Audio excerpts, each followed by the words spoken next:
সীমান্তে বিএসএফ এর গুলিতে বাংলাদেশি হত্যার ঘটনার নিষ্ঠুরতা, ভারতীয় সংবাদ মাধ্যমকে ডক্টর ইউনূস বন্ধ করার আহ্বান। গণভবনকে জাদুঘর করতে আগামীকালের মধ্যে কমিটি নেওয়া হবে, বিদেশিদের অভিজ্ঞদের পরামর্শ দ্রুত উদ্বোধনের আশা। আদালত প্রাঙ্গণে আসামিকে হেনস্থা কোনোভাবেই কাম্য নয়, নিরাপত্তার শঙ্কায় বিকল্প ব্যবস্থা নেওয়ার পরামর্শ আইনজ্ঞদের। কঠোর নিরাপত্তা নিরবিচ্ছিন্ন চলছে দেশের সব তৈরি পোশাক কারখানা, কাজে যোগ দিয়েছেন শ্রমিকেরা। এবং মাতারবাড়ি কয়লা ভিত্তিক বিদ্যুৎ কেন্দ্রের শীর্ষ কর্মকর্তাদের দুর্নীতি ফুরিয়ে আসছে, জ্বালানি উৎপাদন বন্ধের শঙ্কা।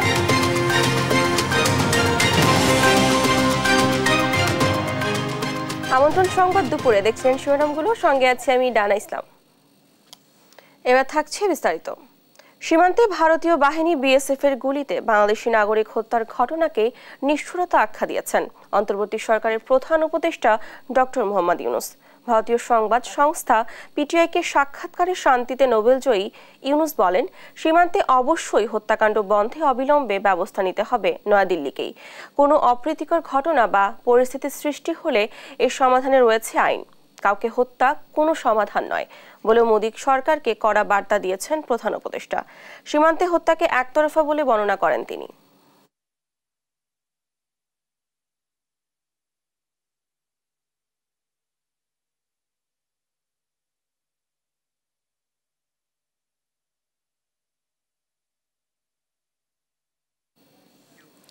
ঢাকার আগারগাঁওয়ে national institute of neuroscience and হাসপাতাল পরিদর্শন করে প্রধান উপদেষ্টা অধ্যাপক মোহাম্মদ ইউনূস শনিবার জুলাই আগস্টে ছাত্র নেতৃত্বাধীন বিপ্লবের সময় নিরাপত্তা বাহিনীর হাতে গুরুতর আহত ব্যক্তিদের অবস্থার খোঁজ খবর নিতে হাসপাতালে যান তিনি। এ সময় হাসপাতালের পরিচালক কাজী বিন দিন মোহাম্মদ বলেন, বিশ্ববিদ্যালয় ও কলেজের ৮ শিক্ষার্থী সহ অন্তত ১১ জনকে হাসপাতালে চিকিৎসা দেওয়া হয়েছে। এছাড়া হাসপাতালের নিবিড় পরিচর্যা কেন্দ্রে চিকিৎসাধীন ৪ শিক্ষার্থীর অবস্থা তিনি দেখেছেন। পরিচালক বলেন, ৪ জনই মাথায় গুলিবিদ্ধ হয়েছে, তাদের অবস্থার উন্নতি হচ্ছে। এ সময় ইনস্টিটিউটের যুগ্ম পরিচালক বদরুল আলম সহ হাসপাতালের সিনিয়র চিকিৎসকরা উপস্থিত ছিলেন।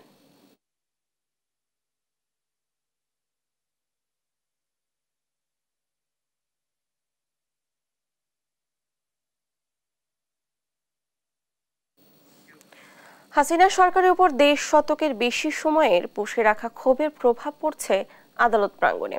গেল কিছুদিন আদালতে উত্তেজিত মানুষের তোপের মুখে পড়েছেন আওয়ামী লীগ সরকারের মন্ত্রী, রাজনীতিবিদ সহ আরো অনেকে। এমন চর্চাকে কিভাবে দেখছেন বিজ্ঞরা? আইনজীবীরা বলছেন, এতে আদালতের নিরাপত্তা যেমন হুমকিতে, অন্যদিকে বিচার ব্যবস্থা নিয়ে প্রশ্নবিদ্ধ হবে প্রশাসন। সাবিনা মজুমদারের প্রতিবেদনে দেখুন বিস্তারিত। স্বৈরাচার হাসিনা সরকারের দুঃশাসনের জাতাকলে ১৬ বছর ধরে পিষ্ট হয়েছে জনগণ। স্বাধীন সত্তা হারিয়ে নিভৃতে সয়ে গেছে যত সব নির্বিচার অত্যাচার। সেই সবের প্রত্যক্ষ ও পরোক্ষ বহিঃপ্রকাশ এখন দেখা যাচ্ছে দেশের আদালত প্রাঙ্গণে। ৫ আগস্ট হাসিনা সরকার পতনের পর জুলাই গণহত্যায় ১৩ই আগস্ট থেকে একে একে শুরু হয় হত্যা মামলা। এসব মামলায় প্রধান আসামি করা হয় স্বয়ং প্রধানমন্ত্রীকেও। বাদ যাননি এমপি, মন্ত্রী, রাজনীতিবিদ, বিচারপতিও। একে একে আটক হন এক সময়ে প্রভাবশালীরা। রিমান্ড আবেদনে এসব আসামিদের আদালতে আনা হলে তাদের পড়তে হয় উত্তেজিত জনসাধারণের জমানো ক্ষোভ ও ঘৃণার কবলে। কড়া নিরাপত্তা বেষ্টনীর মধ্যেই আসামিদের উপর করা হয়েছে জুতা ও ডিম নিক্ষেপ। কাউকে কাউকে মারধরের শিকারও হতে হয়েছে। তবে আদালত প্রাঙ্গণে আসামিকে হেনস্থা কোনোভাবেই কাম্য নয় বলে জানান মানবাধিকার কর্মী জেড.আই খান পান্না। এটি আইনের শাসনের পরিপন্থী বলেও জানান তিনি। অ্যাবসলিউটলি বেআইনি, আইন বহির্ভূত এবং ন্যায় বিচারের পরিপন্থী। আরেকটা হলো এর জন্য পুলিশ এবং পুলিশ আমি বলবো না, রাষ্ট্র ব্যবস্থা দায়ী। কারণ আমার যখন অ্যারেস্ট করবে, আমার সমস্ত সিকিউরিটি হইল পুলিশের, তাই না? তো পুলিশের প্রেজেন্সে যদি আমার কেউ পাবলিক পিটায়, কই তাদের একজনও কি অ্যারেস্ট হয়েছে? হয় নাই। তাহলে তো আমি ধরে নেব ইটস এ অ্যারেঞ্জড গেম। আসামিদের নিরাপত্তার দায়িত্ব পুলিশের, তবে কারো ক্ষেত্রে নিরাপত্তার শঙ্কা থাকলে বিকল্প ব্যবস্থা নেওয়ার পরামর্শ আইনজীবী শিশির মনিরের। উত্তেজিত জনতার ক্ষোভ বা ঘৃণা কোনো বিষয়ে থাকতে পারে, এটি নিয়ন্ত্রণ করার দায়িত্ব আইন শৃঙ্খলা বাহিনীর। যে ল এনফোর্সমেন্ট এজেন্সি যদি এই সিকিউরিটি এনশিওর করার ক্ষেত্রে হিমশিম খেতে হয়, তাহলে একজন আসামিকে সশরীরে আদালতে হাজির করারই প্রয়োজন নাই। আমাদের যে নতুন আইন আছে, এই আইনে ভিডিও কনফারেন্সের মাধ্যমে জেলে থেকেও হাজিরা নিশ্চিত করা পসিবল। সাধারণ মানুষকে আইন নিজের হাতে তুলে না নিয়ে বিচারের প্রতি আস্থা রাখার আহ্বান আইনজ্ঞদের। সাবরিনা মজুমদার, দেশ টিভি, ঢাকা। অস্থিরতা কাটিয়ে আশুলিয়া ও গাজীপুরের বেশিরভাগ তৈরি পোশাক কারখানা খুলে দেওয়া হয়েছে। সকালে কাজে যোগ দেয় শ্রমিকরা। এতে নিরবিচ্ছিন্নভাবে শুরু হয়েছে উৎপাদন। নিরাপত্তায় কারখানাগুলোর সামনে অতিরিক্ত পুলিশ মোতায়েনের পাশাপাশি শিল্পাঞ্চলের সেনা টহল অব্যাহত রয়েছে। সহকর্মীদের পাঠানো তথ্যচিত্রে ফারজানা ইসলামের ডেস্ক রিপোর্ট।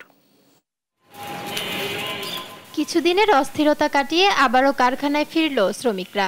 শনিবার সকাল থেকেই কারখানা গেটগুলোতে শ্রমিকদের ভিড় লক্ষ্য করা যায়। নির্ধারিত সময়ে সাভার ও আশুলিয়ার অধিকাংশ কারখানায় শুরু হয় উৎপাদন।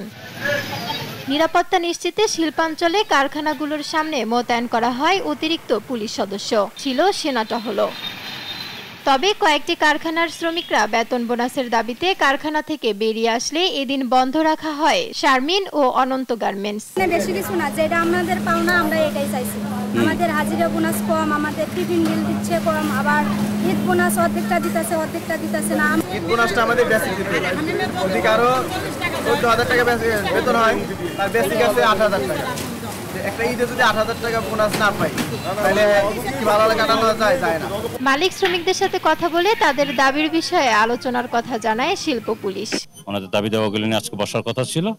ওনাদের একটু দীর্ঘসূত্রিতা বা বিলম্বের কারণে একটু উত্তেজনাকর পরিস্থিতি তৈরি হয়। আমরা ওনাদের সাথে কথা বলছি এবং ম্যানেজমেন্টের আইনে ওনাদের সাথে কথা বলাইছি। এখন মোটামুটি দেখেন সবাই শান্তিপূর্ণভাবে আলোচনা আছে। কঠোর নিরাপত্তায় গাজীপুরেও এদিন বেশিরভাগ তৈরি পোশাক কারখানায় শুরু হয় উৎপাদন। গত কিছুদিনের অস্থিরতার জন্য শ্রমিকরা দুষছেন বহিরাগত কিছু উস্কানিদাতাকে। আমরা গার্মেন্টস চালানোর জন্য সুষ্ঠু পরিবেশ চাই, যাতে পরিবেশ ঠান্ডা থাকে। টোটাল 15 জন ছেলে আসে, এখানে দেখা যাচ্ছে শ্রমিক পাওয়া যায় 2 জন বা 3 জন, বাদ বাকি তারা দেখা যাচ্ছে এগুলো আসলে এরা হচ্ছিল বহিরাগত। বর্তমানে খুবই আতঙ্কের মধ্যে আছি। বহিরাগত লোকজন এসে গেটের সামনে অনেক ভিড় করতেছে, অনেক লোক জামায়াত হইতেছে একসঙ্গে। শ্রমিকরা স্বতঃস্ফূর্তভাবে কাজে যোগ দেয় সন্তুষ্ট কারখানা কর্তৃপক্ষ। তুলনামূলকভাবে গত কয়েকদিনের যে অস্থিরতা, এই অস্থিরতাটা আজকে অনেকটাই কেটে গেছে। আমাদের প্রায় 100% শ্রমিক কর্মচারী আজকে কাজে যোগদান করেছে এবং বিশেষভাবে উল্লেখ্য সেটা হচ্ছে যে সেনাবাহিনী এবং বিজিবির টহল খুব জোরদার করা হয়েছে। নিয়মিত ওনারা সামনে দিয়ে আসা যাওয়া করতেছেন। ক্রয়াদেশ অনুযায়ী শিপমেন্ট নিশ্চিতে কারখানা চালুর বিকল্প দেখছেন না মালিকপক্ষ। তাই উস্কানিদাতাদের দ্রুত চিহ্নিত করে ব্যবস্থা নেয়ার পরামর্শ খাত সংশ্লিষ্টদের। ফারজানা ইসলাম, নিউজ ডেস্ক, দেশ টিভি। গণভবনকে জাদুঘরে রূপান্তরিত করতে আগামীকালের মধ্যে হবে কমিটি। এরপর আগামী সপ্তাহ থেকে শুরু হবে কাজ। সকালে গণভবন পরিদর্শন শেষে কথা বলেন তথ্য সম্প্রচার উপদেষ্টা নাহিদ ইসলাম। তিনি বলেন এজন্য বিদেশি অভিজ্ঞতার পরামর্শ নেওয়া হবে। এ সময় সঙ্গে ছিলেন শিল্প উপদেষ্টা আদিলুর রহমান খান এবং যুব ক্রীড়া উপদেষ্টা আসিফ মাহমুদ। গণভবন ঘিরে পরিকল্পনার কথাও জানান তারা। বিস্তারিত থাকছে কায়েস রাহাতের প্রতিবেদনে। জুলাই আন্দোলনের চূড়ান্ত বিজয়ের স্মৃতিবিজড়িত ভবন গণভবন, যেখান থেকে গেল 16 বছরে এসেছে একের পর এক অত্যাচার নিপীড়নের নির্দেশনা, যার নাম গণভবন হলেও গণমানুষের কাছে ছিল অজানা এক কৌতূহলী ভবন। সেই গণভবন হতে যাচ্ছে জনসাধারণের জন্য উন্মুক্ত, রূপান্তরিত হতে যাচ্ছে জাদুঘরে। পরিদর্শন শেষে উপদেষ্টারা জানান জুলাই আন্দোলনের সকল স্মৃতি ধরা থাকবে এখানে। গত 16 বছরে হাসিনা সরকারের অত্যাচার, গুম, খুনের সাক্ষী সব প্রমাণ তুলে ধরা হবে এই জাদুঘরে। সেই সঙ্গে জুলাই 36 দিনের ইতিহাসে শহীদদের তালিকা ও হত্যার দুঃসহ স্মৃতি সংরক্ষণ করা হবে। জনগণের বিজয়কে ধারণ করে রাখার উদ্দেশ্যেই এই গণভবনকে জাদুঘরে পরিণত করা হবে। এবং এটি শুধু বাংলাদেশেই নয়, আমরা পৃথিবীর বুকে একটি নিদর্শন হিসেবে রাখতে চাই যে কোনো স্বৈরাচারী, ফ্যাসিস্ট, খুনি রাষ্ট্রনায়কদের আসলে কি পরিণত হয় এবং জনগণই যে আসল মালিকানার এবং ক্ষমতার মালিক, সেই বিষয়টিকে একটি নিদর্শন হিসেবে পুরো পৃথিবীর বুকে রাখার জন্যই আমরা এই গণভবনটিকে জুলাই গণঅভ্যুত্থানের স্মৃতি জাদুঘরে পরিণত করার সিদ্ধান্ত নিয়েছি সরকারের পক্ষ থেকে। যদিও আগামী নির্বাচিত সরকার প্রধান বাসভবন কোনটি হবে সেটি নিয়ে এখনো আলোচনা হয়নি বলেও জানান তথ্য ও সম্প্রচার উপদেষ্টা নাহিদ ইসলাম। বলেন, রোববারের মধ্যেই কমিটি করে দ্রুত এই পদক্ষেপকে বাস্তবায়ন করা হবে। হয়তো আগামীকালের মধ্যেই কমিটিটি হয়ে যাবে এবং কমিটি হলে এটি হয়তো নেক্সট সপ্তাহ থেকে আমরা কাজ শুরু করব এবং বলা হয়েছে যাতে দ্রুত সময়ের মধ্যে আমরা এটি উদ্বোধন করতে পারি, সেই জন্য খুব দ্রুত গতিতে কাজ সম্পাদন করার জন্য। পরবর্তী প্রধানমন্ত্রীর বাসভবন বিষয়ে সেটা পরবর্তীতে আলোচনা হবে। জনগণের সর্বোচ্চ নেতার জন্য বানানো ভবন অবশেষে প্রতীক হলো নিদারুণ এক ফ্যাসিবাদের, যার ইতিহাস পরবর্তী প্রজন্মের কাছে তুলে ধরবে এই জাদুঘর। কায়েস রাহাত, দেশ টিভি, ঢাকা। মাতারবাড়ি বিদ্যুৎ কেন্দ্রে জ্বালানি সরবরাহে জাপানি কোম্পানির সাথে কয়লা আমদানি চুক্তি শেষ হয়েছে গত মাসে, তাই আর মাত্র মজুত আছে 1 মাসের জ্বালানি। ফলে 1200 মেগাওয়াটের 2টি ইউনিট আগামী 1 মাস উৎপাদনে থাকলে কয়লা শেষ হয়ে বন্ধ হয়ে যেতে পারে উৎপাদন। সেই সঙ্গে এই মেগা প্রকল্পের কর্মকর্তাদের সীমাহীন দুর্নীতিতে মুখ থুবড়ে পড়ার মতো অবস্থা বিদ্যুৎ কেন্দ্রটির। প্রকল্পের বিভিন্ন মালামাল আত্মসাৎ করছে প্রতিষ্ঠানটির শীর্ষ কর্মকর্তারা, এমনকি রাতের আধারে ঘটছে লুটপাটের মতো ঘটনাও। উৎপাদন অব্যাহত রাখতে কয়লা আমদানির পাশাপাশি প্রকল্প এলাকায় নিরাপত্তা বাড়ানোর দাবি সচেতন মহলের। কক্সবাজার থেকে সৌরভ দেবের রিপোর্ট। উৎপাদন বন্ধ সহ নিরাপত্তা ঝুঁকিতে পড়েছে মাতারবাড়ি কয়লা বিদ্যুৎ কেন্দ্র। 2023 সালের জুলাই ও ডিসেম্বরে প্রকল্পের 2টি কেন্দ্র চালু হয়। কেন্দ্রগুলো কমিশনিং করার জন্য জাপানের সুমিতোমো কর্পোরেশনের মাধ্যমে আনা হয় 22,05,000 টন কয়লা। চুক্তি অনুযায়ী কয়লার সর্বশেষ চালান আসে আগস্টের মাঝামাঝি সময়ে। তাদের সরবরাহ করা কয়লা থেকে আর অবশিষ্ট রয়েছে 2,80,000 মেট্রিক টন, যা দিয়ে উৎপাদন চালু রাখা যাবে আর মাত্র 1 মাস। নিয়ম অনুযায়ী সুমিতোমোর সরবরাহ করা কয়লা শেষ হওয়ার আগেই কোল পাওয়ার জেনারেশন কোম্পানি দরপত্র আহ্বানের মাধ্যমে কয়লা কেনার কথা থাকলেও শীর্ষ কর্মকর্তাদের দুর্নীতির কারণে কয়লা কেনা আটকে গেছে। আদালত পর্যন্ত গড়ানোই বিষয়টি রায়ের অপেক্ষায় বর্তমানে আপিল বিভাগে ঝুলে আছে। মাতারবাড়ি কয়লা বিদ্যুৎ কেন্দ্র সংশ্লিষ্টরা বলছেন, কয়লা না পেলে বিদ্যুৎ উৎপাদন বন্ধ করা ছাড়া উপায় নেই তাদের। 2,80,000 টনের কম বেশি কোল মজুদ আছে।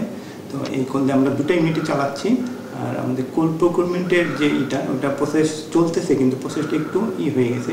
কোর্টে একটা মামলা দিন আছে।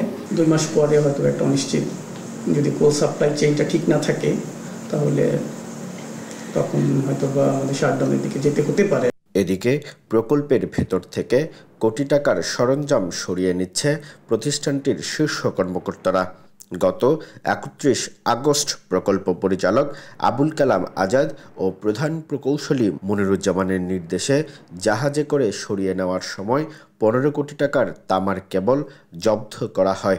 আটক করা হয় এর সাথে জড়িত 5 জনকে। নিরাপত্তা কর্মকর্তারা বলছেন, শুধু 31 আগস্ট নয়, এর আগেও পস্কোর নাম ব্যবহার করে 2 কন্টেনার মালামাল গায়েব করে দেয় প্রধান প্রকৌশলী মনিরুজ্জামান।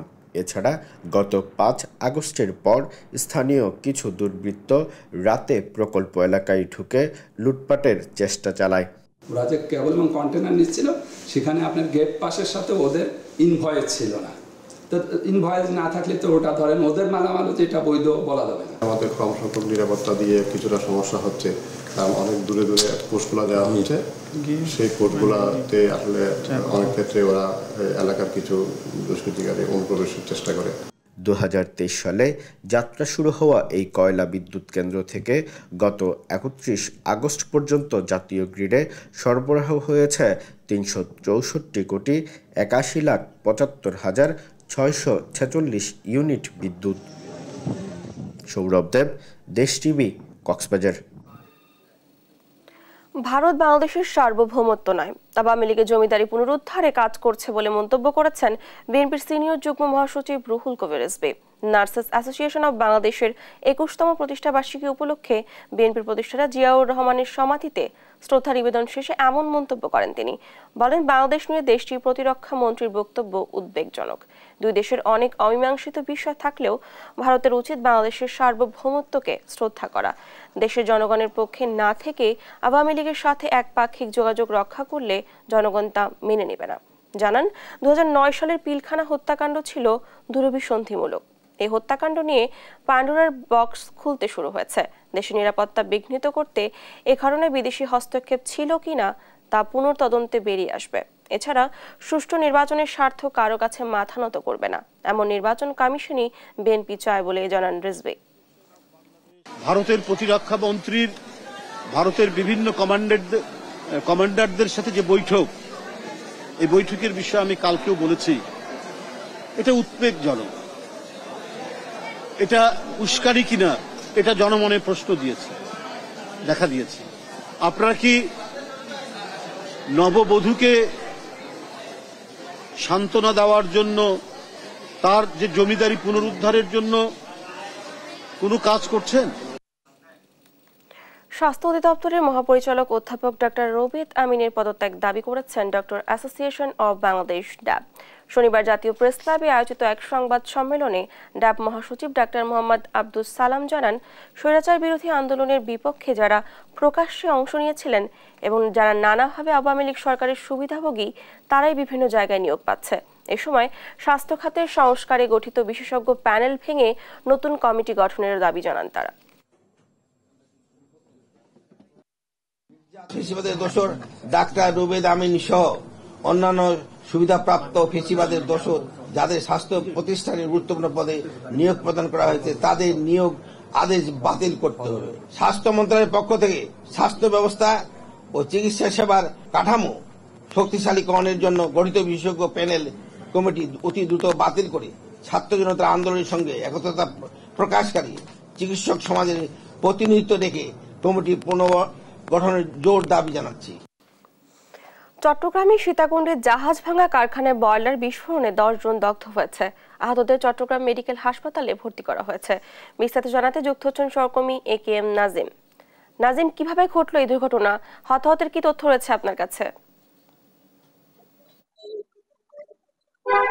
যেমনটা বলছেন, চট্টগ্রামের সীতাকুণ্ড উপজেলার সোনাইমুড়ি ইউনিয়নের তেঁতুলতলা এলাকায় SN শিপিং কর্পোরেশন নামে একটি প্রতিষ্ঠানে আজ সকাল 11:30টার দিকে সেখানে পাম্প শিপইয়ার্ডের যে পাম্প রয়েছে, সে পাম্পে হঠাৎ বিস্ফোরণের ঘটনা ঘটে। বিস্ফোরণে আমরা যেটি জেনেছি 10 থেকে 11 জনের মতো দগ্ধ হয়েছেন। তাদের মধ্যে 2 জনকে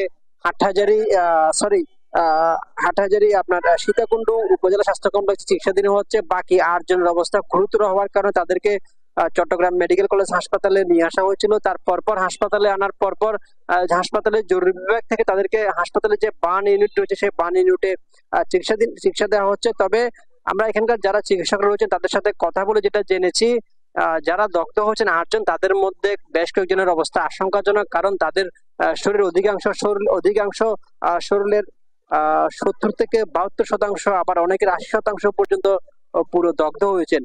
কিন্তু ওই যে বিস্ফোরণের ঘটনা বলা হচ্ছে, সেটি শিপিং কর্পোরেশনের পক্ষ থেকে আমরা কোনো ধরনের বক্তব্য জানতে পারিনি, কারণ শিপিং কর্পোরেশনের আমরা যারা যে কর্পোরেশন, সেই কর্পোরেশনের কয়েকজনের সাথে কথা বলার চেষ্টা করেছি, তারা এই বিষয়ে কোনো কথা বলেনি।